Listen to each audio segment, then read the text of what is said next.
All right, so let's say you want to take some photos of your friends at the River of Lights. We've got a couple tips for you. Shouldn't matter if you have an iPhone or an Android or anything in between. You should have similar settings on your device. I would say your number one tip in situations like this would be to not use a flash. It's gonna drown out everything, make everything a little bit washed out, and you don't need it when there's a lot of gorgeous light around us like there is here.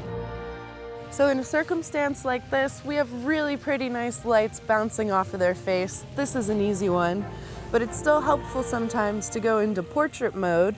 Makes things look a lot more professional, especially as you get up closer. You can see how it really blurs out that background. Don't be afraid to move around too. You can kind of see a shadow here of my phone. So you can try different angles to make things a little bit nicer and easier.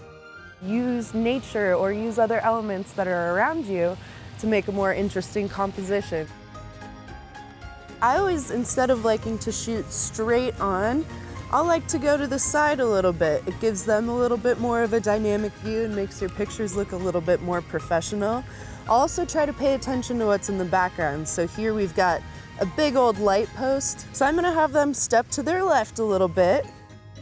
It's out of the way. They've got a really pretty view in the background. You can see the portrait mode is blurring out the edges. Also, it's really important when it's this dark out to hold your camera nice and steady and to have your subject stay in place too for longer than they normally would.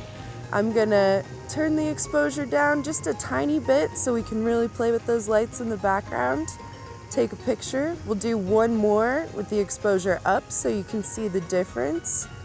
This one's darker, but you get a really pretty reflection of the lights from the lake back there, the pond back there.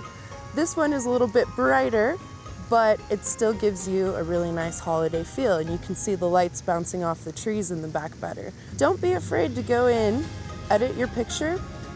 You can play with the exposure to maybe brighten up those subjects a little bit. Maybe you make things a little bit more brilliant. Maybe you mess around with the contrast a little bit. It's really up to you and how creative you want to be. And if all else fails, try putting your images in black and white. It can add a really nice holiday atmosphere and make things feel more seasonal. And that way you don't feel like you missed out on a photo that you really enjoyed if it doesn't look good in color.